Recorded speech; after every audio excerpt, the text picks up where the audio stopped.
มพกไว้ว่า มันเสร็จหัวหูเนาะ มีอะไรมันแตกเลย บริยามมาแตกนั่น แตกแล้วนี่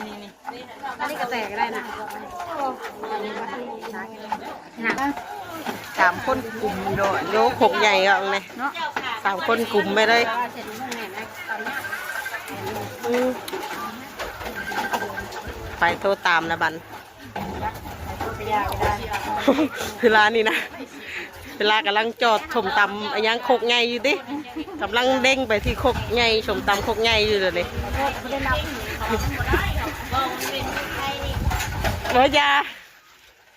อย่านะอย่านะเขาจะเด้งมาทางนี้นะกับสากกับโคปันไดเนาะไอฉากกับโคมันบวกเข้ากับปันได